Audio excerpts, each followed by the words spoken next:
things that they're looking at here is the census and the star. Now, there's a lot of other things. We're going to I'm going to bring this down to what the due time is. Now, I've got a date, believe it or not, by our calendar. And it doesn't really coincide with a lot of other, the traditional things. Okay, now we see this coming down to this point right here. The kingdom's coming down, we get to the Roman Empire. Now, he didn't know when Daniel gave this prediction or the interpretation, he couldn't name the empires. But we can see it because it's already happened. Now, Daniel knew what the head was because he knew what the head was at the time. Because that's the only kingdom he was able to identify, wasn't he? They wasn't able to identify it, but he knew this was going to go away, right? And he knew this was going to go away. And eventually, this was going to go away because of this. Now, we know, because history tells us, it did go away. Eventually. It took about 500 years, but it went away. And but we haven't got past this point where this rock it's coming up here is going to demolish this. This rock has got to grow. It's almost like, you guys seen that new commercial where the guy takes a snowball and rolls it down the hill? And yes, of course, the snowball's supposed to get bigger and bigger. It never did work for me. I don't know. Has anybody ever made that work? Nope. Especially when it gets nice and round. It doesn't. My snowballs are never went. Anyway, that's kind of what the rock, it started with the individual, right? The individual that came here on circumstances we just read, under this circumstance here. Now, there was a reason this happened. Because to fulfill another prophecy, that the Messiah was going to be born where? Bethlehem. In order because would Joseph and Mary have been to Bethlehem if Caesar Augustus had never become emperor? If Caesar Augustus never would have happened, would it? So God is using his plan, all the things, the people that put the things in place to get down to this point. Now, not only does God control human events, but the events of three balls too. Anybody want to kind of guess what these three balls are? Okay. No idea. We're going to get there. Yet. Huh? Not yet. Not yet. We're going to get there.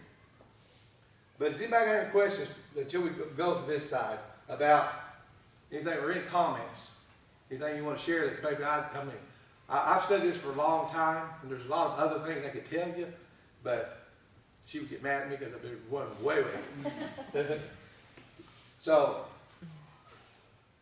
we can see God's plan a lot easier when we see some of the details of the history of it. Sometimes we just look at it happening and go on. But then when somebody says, and there's a lot of people now that are asking questions, how can you put these two together? We're going to talk about Mr. Q here in a little bit. See, that's the easier way to just say Mr. Q. Yeah. I just think the context of the kingdom of the stone coming and hitting the man's feet and breaking it, that it was a clash of worlds, and Christ faced that head on, and from a worldly standpoint, they beat him up pretty good, killed him, threw him out. And definitely, I always like seeing peace on earth, goodwill toward men, but Christ coming wasn't peaceful for Christ. He said, "I did not bring peace." He said he did.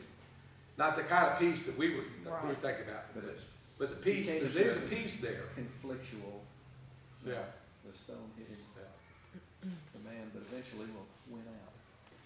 Yeah, the peace is not the type of peace that Caesar was promising, or Augustus was promising here. This peace is different, because he said the type of peace that I bring is not peace without, it's within. That you can stand in the middle of a lion's den and sing praises to God, and God, protect you. Because we saw that in the book of Daniel, where that actually happened. Keep you away from the fire. And in fact, the promise Jesus gives us if you remain faithful, if you get bit by a deadly snake, it's not going to hurt you. So there's things that we don't have today, not because God still isn't there, it's because we don't have the belief in the Holy Spirit like they had first part. And that's just kind of the same way these people got. When they got to this point, the disappointment Could you imagine, because this was a long time. It wasn't just a couple of years, or 10 years, or 20 years. It was several hundred years. People struggled, and then they died, and their children struggled, and they died, and their children struggled, and they died, and so on and so forth. Till they finally get down here, and the hope. Could you imagine what the hope would be like after all that time, being promised? These Romans offer back. Yeah. So what was they? So they were. I mean, it's no wonder they was looking for somebody to actually lead them away. You know, do what David did. It's no wonder they was looking for that. Was it Augustus that took people's property and made it property of the state, or forced them into sharecropping Right, type situations? called, Was that Augustus? What was It's it? farmers something tax. Okay. Of course, it's our. You know, I don't know what it was originally called, but basically farmers tax. And it was The Jewish basically. people had owned their own land up to that point, and because of the tax situation, and they couldn't pay, then the government took their land from them, so it even made it worse for the people. Caesar Augustus probably wasn't the first one, and he's definitely not the last one because people later was share the wealth. That's what he wanted to do, share the wealth, because he wanted to calm people, because that's what he did.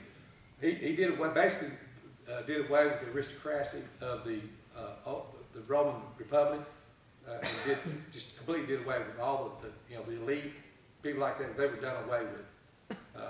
Cato and Livy and all the people you read things that they wrote, stuff like that, they were gone. Now, some of them were killed during the Civil War. Some of them got old and died before Caesar Augustus took place. But the people that were looking for this were very. I mean, they were. You know, it was like that for them. And other thing. Now, a lot of people think today it's really hard when you can't afford the blueberry. And I'm not talking about a muffin either. Blackberry. Oh, blackberry? Okay. See, we just talking about raspberry balls and telegraph. Yeah. All right. The blue, I like blueberries, but I'm not too partial to blackberries. But anyway.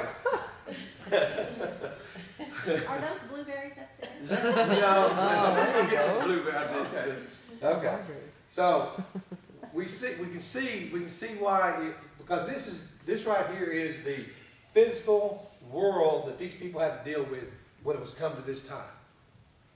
So if you really try, I have come to more of an understanding why when it came to this, and then of course the next 30 some odd years after that, why it was so hard to accept what was taking place.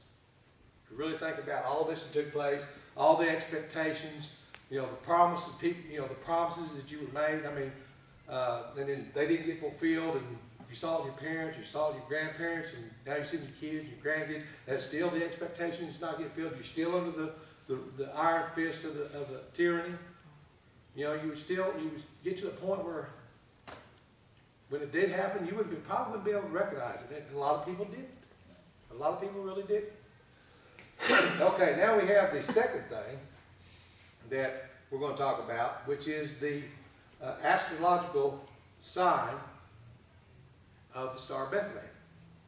Now, logic tells us it wasn't a one-time event where there was a big light bulb that went over the stable where Mary and Joseph was at, and stayed there for long enough for the Magi to get there, and it disappeared. It wasn't? Man. That's a controversy. Okay. Christmas play. That's not the way it was on our nativity scene. Yeah,